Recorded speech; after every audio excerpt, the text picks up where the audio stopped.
The massive alien ship floated in the darkness of space like a metal mountain. Admiral Kexathul stood on the bridge of his flagship, the World Render, looking at the holographic display that showed their next target. His red eyes glowed with satisfaction as he counted the victories behind him. 164 worlds had fallen to his fleet. 164 civilizations had surrendered or been destroyed. The alien commander was tall and thin, with gray skin that looked like stone. His species, the Zephyrians, had ruled the galaxy for 300 years. They were the strongest, the smartest, and the most feared. Every race that met them either joined their empire or died trying to resist. "Show me the new target," Kexthul ordered his tactical officer. The display changed to show a small blue planet orbiting a yellow star. The planet looked peaceful and beautiful, with white clouds swirling over green and brown continents. It seemed almost too easy. "This is Earth," the tactical officer reported. "It has one dominant species called humans. They have barely developed space travel. Our scouts report their weapons are very primitive." Kexthul nodded. This would be another quick victory. The humans would surrender within days, just like all the others. He had seen this pattern so many times before. Young civilizations always thought they could fight the Zephyrian Empire. They were always wrong. On the distant planet Earth, Admiral Jack Morrison sat in his command chair deep underground in Colorado. The human base was called Command Central, and it was the heart of Earth's defense system. Jack was a tall man with gray hair and serious blue eyes. He had spent 30 years in Earth's military, but he had never faced anything like this. The warning sirens were blaring throughout the facility. Red lights flashed on every wall and ceiling. The massive screens around the command center showed data that made Jack's heart sink. Over 2,000 alien ships were approaching Earth. Each ship was bigger than anything humans had ever built. "Sir, we're getting more readings," called Lieutenant Grace Turner from her station. She was young and smart, one of the best tactical officers in the fleet. "The lead ships are 15 kilometers long. We estimate they carry enough firepower to destroy entire continents." President Lisa Kane arrived at Command Central within an hour. She was a strong leader who had guided Earth through many crises, but nothing like this. With her came Defense Secretary Ryan Clark and Chief Science Officer Dr. Amanda Foster. Dr. Foster was a brilliant woman in her 40s who had spent her career studying advanced physics. She looked at the incoming fleet data and felt both fear and excitement. Fear because humanity might not survive the next few days. Excitement because this was the moment they had been preparing for in secret. "How long do we have?" President Kane asked. 3 days until they reach Earth orbit," Admiral Morrison replied. "Maybe 4 if they slow down to study our defenses." "What are our chances in a direct fight?" the president asked. General Peter Walsh, the head of military planning, looked grim. "We have 400 ships total. Most of them are exploration vessels with light weapons. They have over 2,000 warships. Each of their ships outguns our best battleship by at least 10 to 1. The room fell silent. The math was simple and terrible. Earth's entire fleet could not stop even 1/10 of the alien armada. "We should surrender," General Walsh continued. "Send a message offering to join their empire. Save as many human lives as possible." "No," Dr. Foster spoke up quietly. "We have another option." She walked to the main display and brought up a classified file. "Project Prometheus Protocol. We've been working on it for 20 years in secret. It's based on quantum physics research that no other species in the galaxy has discovered." Admiral Morrison leaned forward. "What exactly are we talking about, Doctor?" "Weapons that don't work like anything the aliens have seen before. Instead of using energy beams or missiles, we attack matter itself at the quantum level. We can make their ships fall apart by disrupting the forces that hold atoms together." President Kane studied the technical data, though most of it was beyond her understanding. "Does it work?" "We've tested it on small scales. The results are promising. But we've never used it against real alien technology." Captain Nick Sullivan entered the command center at that moment. He was the pilot of Earth's most advanced scout ship, the Nighthawk. Nick was young and fearless, exactly the kind of person needed for dangerous missions. Captain Sullivan? Admiral Morrison called out. What did your reconnaissance mission discover? Nick's face was serious as he reported. The alien ships are like floating cities, sir. Their weapons can probably crack moons in half, but I noticed something interesting about their hull design. They seem to be built to resist conventional weapons. Energy blasts, kinetic impacts, explosive damage. Dr. Foster's eyes lit up. That's exactly what we hope to hear. If they're designed to stop normal weapons, they might be vulnerable to quantum disruption. The President made her decision. How long to install this Prometheus protocol across our defense grid? 72 hours if we work around the clock, Dr. Foster replied. Then we have our answer. We're not surrendering. We're going to show these aliens that humans don't give up without a fight. Admiral Morrison began issuing orders immediately. Every ship in Earth's fleet was recalled to defensive positions. The orbital platforms around Earth were retrofit with the new quantum weapons.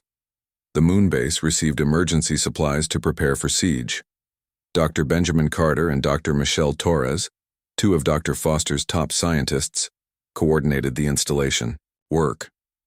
They had teams working in space, on the moon, and at ground bases around the world. The quantum generators were massive machines that had to be precisely calibrated.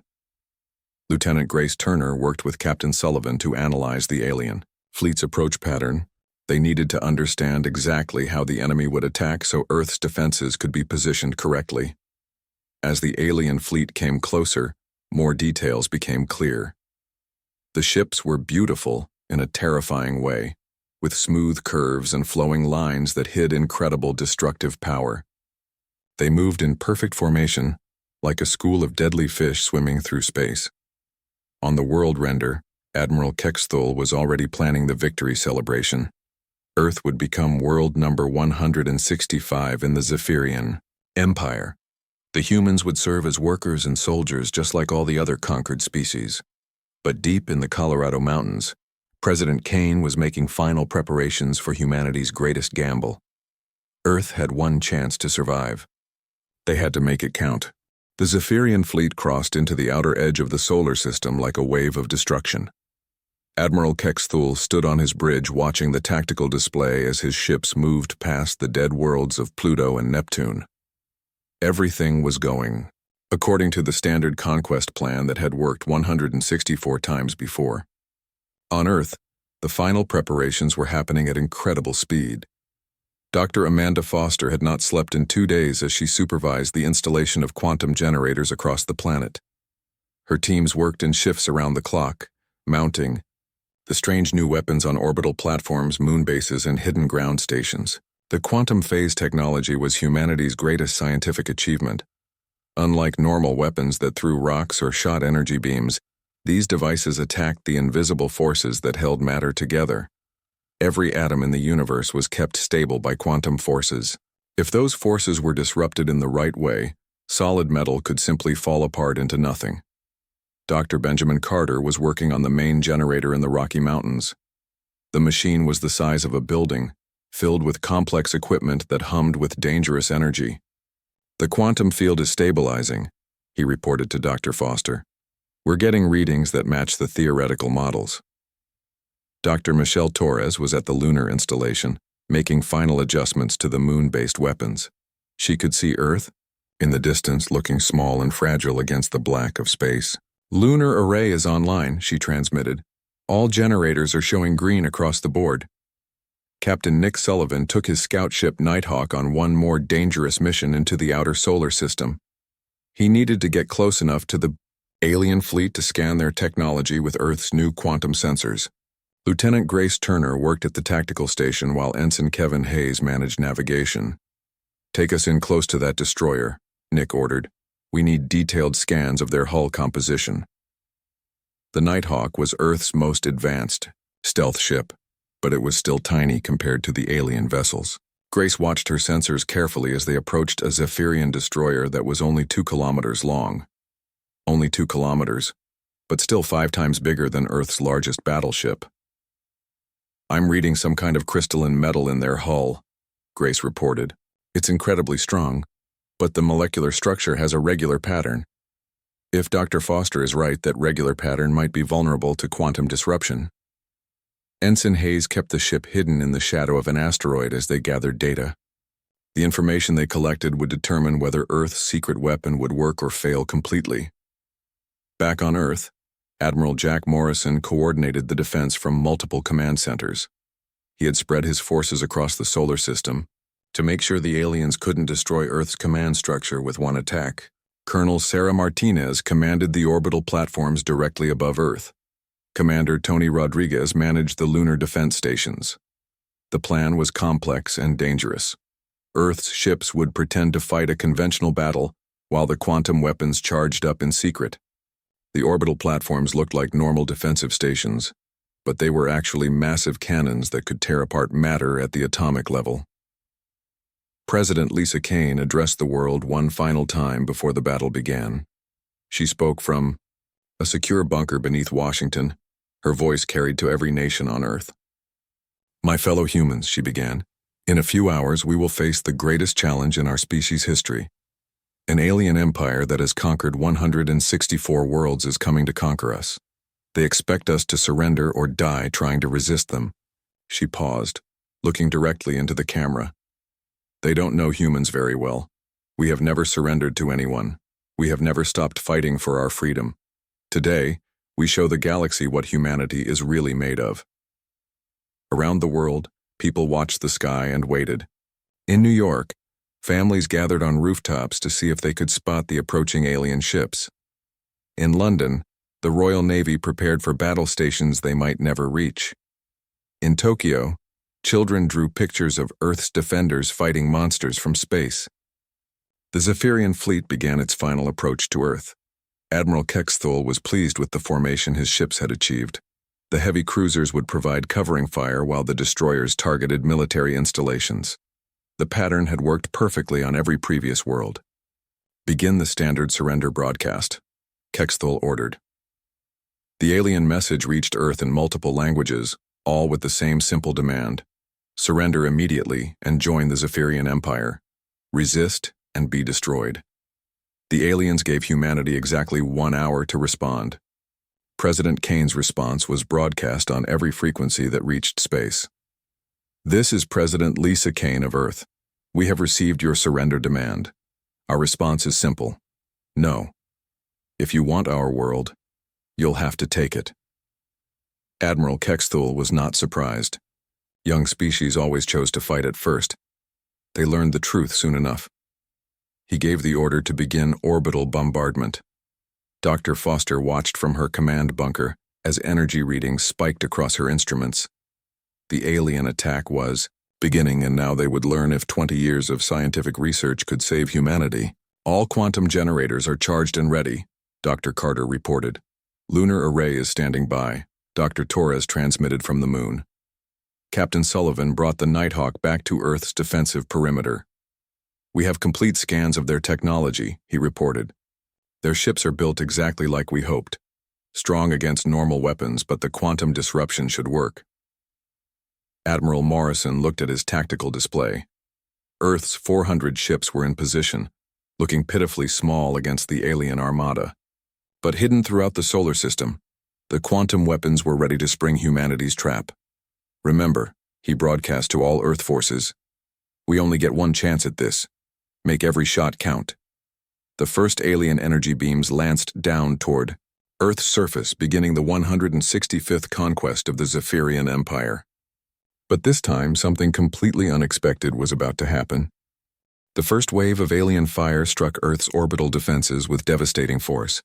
Admiral Kexthul watched from his flagship as massive energy beams lanced down from his fleet toward the small blue planet. Each beam carried enough power to vaporize a mountain, and there were hundreds of them firing at once. On Earth, the defensive shields flickered and sparked as they absorbed the incredible assault. But instead of failing as expected, something remarkable happened.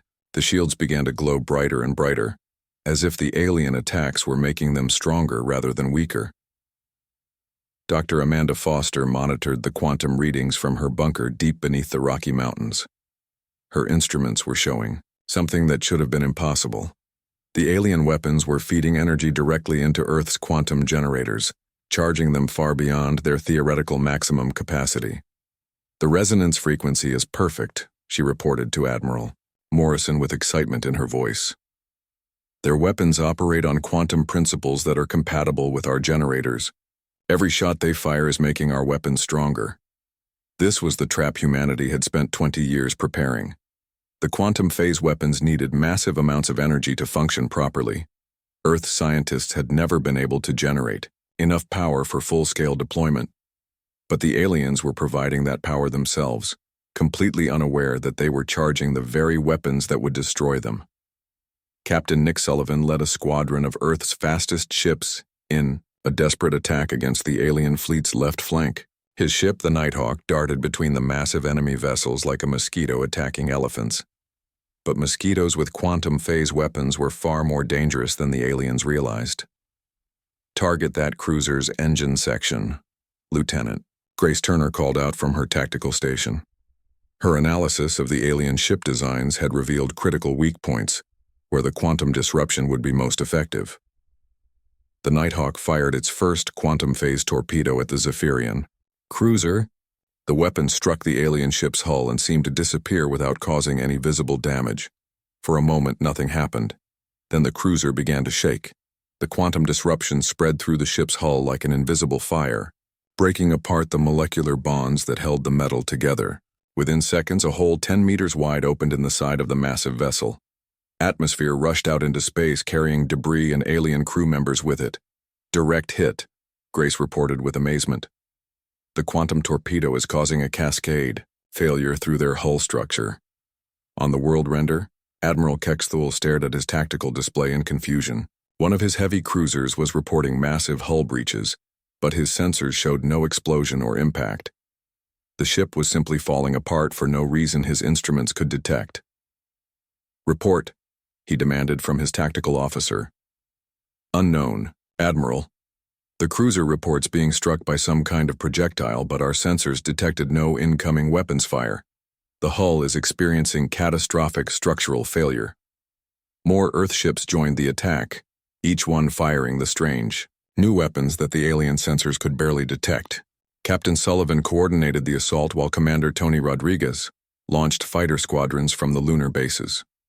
The orbital platforms around Earth were now fully charged with quantum energy, absorbed from the alien bombardment. Colonel Sarah Martinez gave the order for the first major counterattack. "All platforms commence firing. Show these aliens what humans can do." The orbital platforms revealed their true nature as massive quantum phase cannons opened fire on the Zephyrian fleet.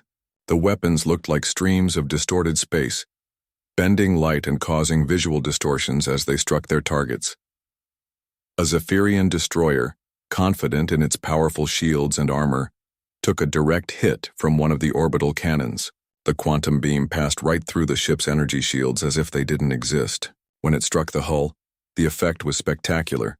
The destroyer began to dissolve. That was the only way to describe what happened.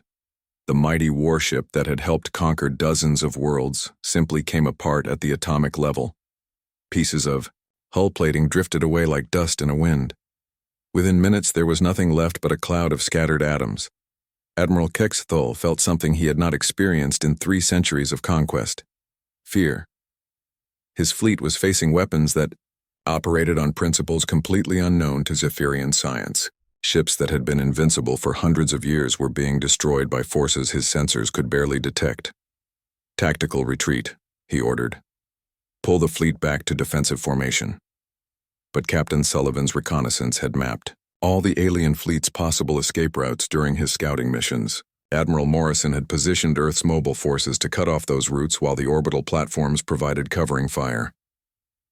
"They're trying to withdraw," Grace Turner reported. "But our ships are blocking their exit vectors." The battle intensified as more Earth vessels joined the fight. Each ship carried quantum phase weapons that could destroy enemy vessels many times their size. The alien numerical advantage was becoming meaningless when Earth's weapons could eliminate entire enemy ships with single shots. Dr. Foster's team made a crucial discovery as they analyzed the ongoing battle.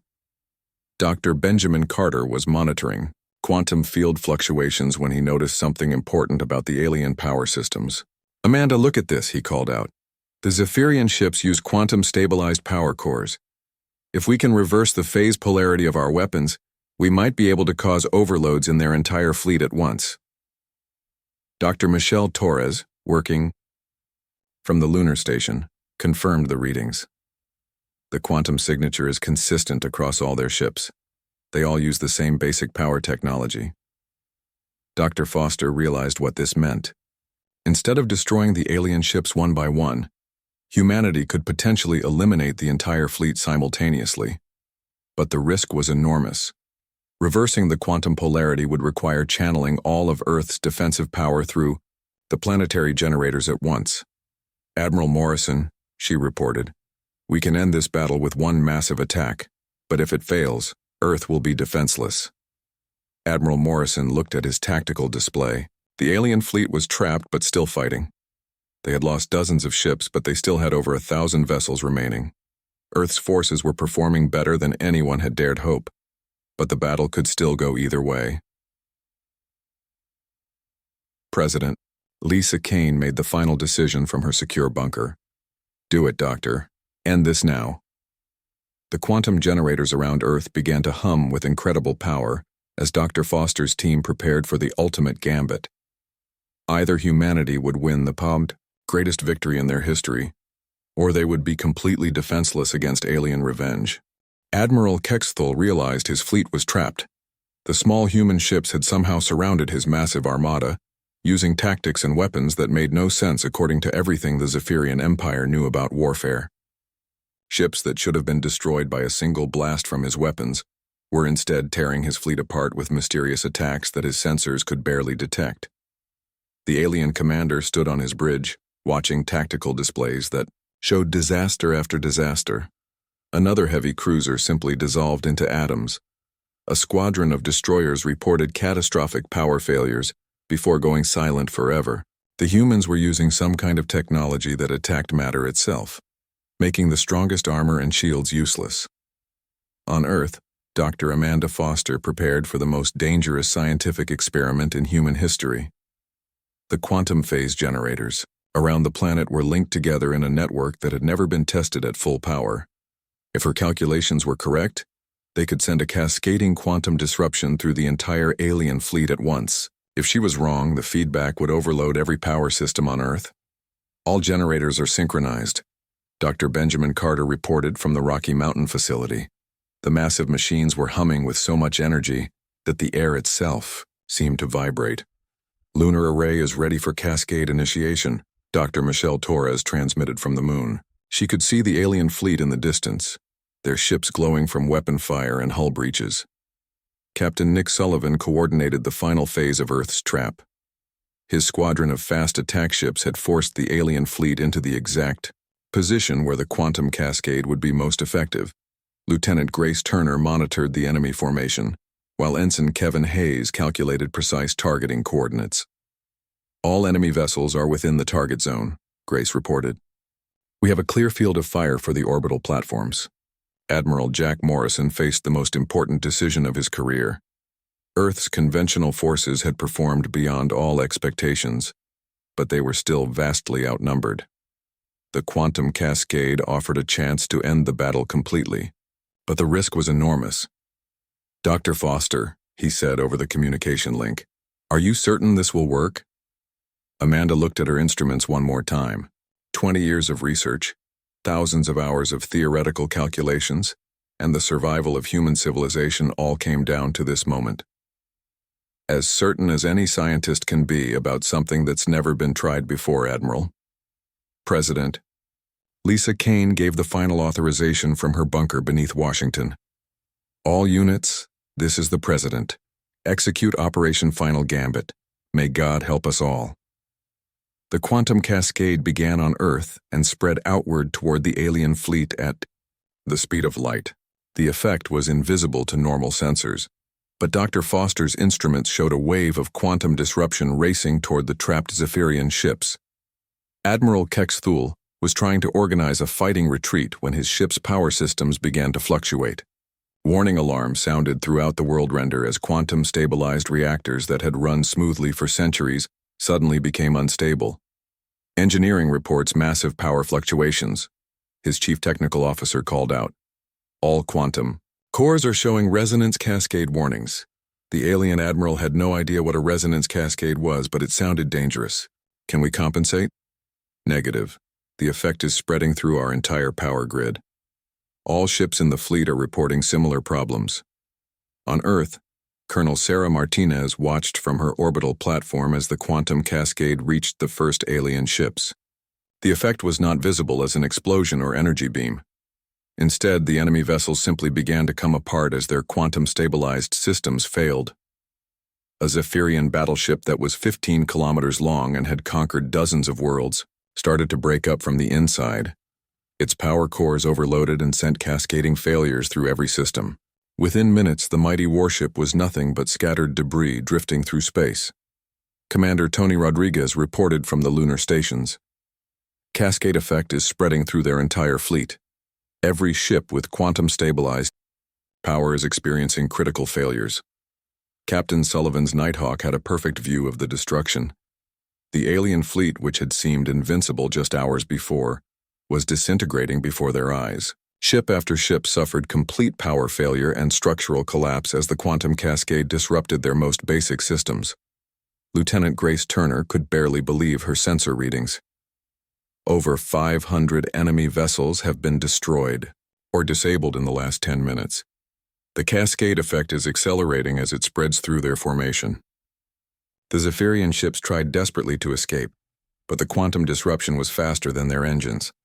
Admiral Kexthul watched his tactical display as ship symbols changed from green to red to black, indicating complete destruction. Send a distress signal to the Empire, he ordered. Tell them we have encountered an unknown weapon technology. Warn them that the humans are not what they appear to be. But Lieutenant Turner's communication jamming was still active. No signals could leave the solar system. The Zephyrian Empire would learn nothing about humanity's capabilities from this battle. Dr. Foster monitored the cascade as it reached its peak intensity. The quantum disruption was feeding on itself now, growing stronger as it consumed the alien ship's power systems. The cascade is self-sustaining, she reported with amazement. It's using the alien reactors as fuel to maintain itself. This was beyond her best theoretical predictions. The quantum cascade was not just destroying the alien ships, it was erasing them. The disruption was so complete that the destroyed vessels were breaking down into their component atoms, leaving no debris behind. Admiral Morrison watched the battle display as enemy ship counts dropped rapidly. 2,000 ships became 1,000, then 500, then fewer still.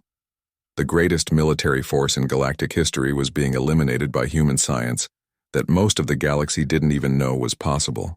All Earth forces maintain positions, he ordered. Do not let any enemy vessel escape. But escape was becoming impossible for the aliens. The quantum cascade had reached every ship in their fleet, and their quantum-stabilized technology was their fatal weakness. The same power systems that made them invincible against conventional weapons were now destroying them from within. Admiral Kexthul felt his flagship shuddering as power failures spread through every deck. How long until total system collapse? Minutes, Admiral, maybe less. The alien commander activated his personal log for what he knew would be the last time. This is Admiral Kexthul of the 7th Conquest Fleet. We have encountered a species unlike any other in the galaxy. The humans possess weapon technology that renders our greatest advantages meaningless. If anyone receives this message, do not underestimate them as we did. The World Render's power core finally overloaded, and the flagship began to break apart just like every other ship in the fleet. Admiral Kexthul had enough time for one final thought.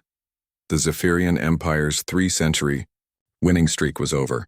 The quantum cascade reached its final phase as the last Zephyrian ships began to disintegrate. Dr. Amanda Foster watched her instruments with a mixture of triumph and awe as the alien fleet simply ceased to exist. 2,000 vessels that had terrorized the galaxy for centuries were breaking apart at the molecular level, their atoms scattering into the void of space. Admiral Kexthul's final transmission was intercepted by Lieutenant Grace Turner just before the World Render collapsed. Completely. The alien commander's last words spoke of encountering something impossible, a species that had achieved victory through scientific principles the Zephyrian Empire had never imagined. Unknown weapon technology renders conventional defenses useless, the transmission said. Humans represent new threat to galactic order. Empire must be warned. Then the signal cut off as the flagship's power core overloaded and the mighty vessel dissolved into scattered atoms. On Earth, people emerged from shelters and bunkers to look up at the sky. The alien fleet was gone, not destroyed in the traditional sense with debris and wreckage floating in orbit. Gone completely as if 2,000 warships had never existed at all. The space around Earth was clear except for Earth's own vessels and the orbital platforms that had won the greatest victory in human history. President Lisa Kane addressed the world from the White House, no longer needing the protection of underground bunkers. My fellow humans, she began, I can confirm that the alien threat has been completely eliminated. Not a single enemy vessel survived. The invaders who conquered 164 worlds have learned that Earth is not like the others, Dr. Foster and her team monitored the aftermath as the quantum field stabilized. The cascade effect was fading naturally. Its energy dissipated after consuming the alien fleet's power systems. Earth's own generators were functioning normally, showing no signs of overload or damage from the massive experiment. All quantum readings are returning to baseline, Dr. Benjamin Carter reported. The cascade consumed itself completely after eliminating all quantum-stabilized targets in the area. Dr. Michelle Torres confirmed from the lunar station. Space is clear of all debris. The alien ships have been reduced to individual atoms scattered across thousands of cubic kilometers. There's nothing left to salvage or study. Captain Nick Sullivan brought the Nighthawk on a wide patrol around Earth, scanning for any sign that enemy vessels might have escaped. His instruments found nothing but empty space where the massive alien armada had been just hours before. Complete. Sensor sweep shows no remaining threats, he reported to Admiral Morrison. The entire alien fleet has been eliminated with 0 survivors. Admiral Jack Morrison stood in Command Central, looking at tactical displays that showed Earth's complete victory. The cost to humanity had been minimal, a few damaged orbital platforms and some overloaded power grids that could be repaired within days. Against impossible odds, Earth had not only survived but achieved total triumph. The victory celebration was brief, however, because Captain Sullivan's reconnaissance had revealed troubling intelligence. During his scouting missions, he had intercepted fragments of Zephyrian star charts and communication logs. The data painted a picture of a galaxy-spanning empire that had enslaved hundreds of civilizations. Admiral, Sullivan reported privately, the star charts show the locations of over 300 conquered worlds. The Zephyrians have been building their empire for centuries. Earth just destroyed one conquest fleet, but there are dozens more out there. Dr. Foster analyzed the alien technology data that had been gathered before the fleet's destruction. The quantum phase weapons that saved Earth could be adapted for offensive operations, mounted on exploration vessels capable of traveling to distant star systems. We could liberate every world the Zephyrians have conquered, she told President Kane during a private briefing. Our quantum technology gives us a decisive advantage against their entire civilization.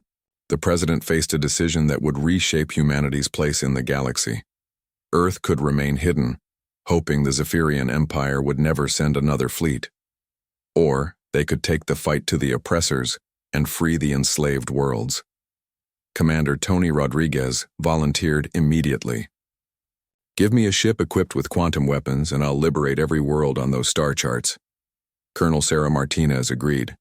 We've seen what these aliens do to conquered civilizations. We can't let that continue when we have the power to stop it. Admiral Morrison presented the strategic options to Earth's leadership. The quantum phase technology could be mass-produced and installed on humanity's exploration fleet. Within a year, Earth could deploy dozens of liberation ships to strike at Zephyrian-controlled worlds across the galaxy. President Kane made her decision after consulting with leaders around the world. The Zephyrians made a mistake when they chose to attack Earth. They awakened something they never expected to find, a species that refuses to be conquered and won't stand by while others suffer oppression. Dr. Foster and her team began adapting their defensive technology for offensive operations. Dr. Carter designed quantum phase weapons that could be mounted on exploration vessels, while Dr. Torres developed portable generators that could power liberation operations on distant worlds. Captain Sullivan was chosen to lead the first liberation mission. His experience with the Nighthawk and his knowledge of alien technology made him the perfect choice. Lieutenant Turner would serve as his tactical officer, while Ensign Hayes would handle navigation through unknown regions of space. The first human liberation fleet began preparations within weeks of the Great Victory. 12 ships equipped with quantum phase weapons and crewed by Earth's best officers would carry humanity's message of freedom to the oppressed worlds of the galaxy. As Captain Sullivan's ship prepared for departure, he reflected on how much had changed. Just months before, Earth had been a small, isolated world at the edge of known space. Now humanity was about to become the galaxy's newest liberator, armed with technology that could challenge the greatest empire in known history. The Zephyrian Empire's 164 conquest winning streak was over. Their reign of terror across the galaxy was about to face its greatest challenge. The hunters had become the hunted, and humanity was ready to turn the tables on 3 centuries of galactic tyranny. Admiral Morrison watched the Liberation Fleet launch from Earth orbit, carrying quantum weapons and human determination to every corner of the galaxy. The species that had been targeted for conquest was now spreading freedom among the stars. Earth's victory was complete, but humanity's greatest adventure was just beginning.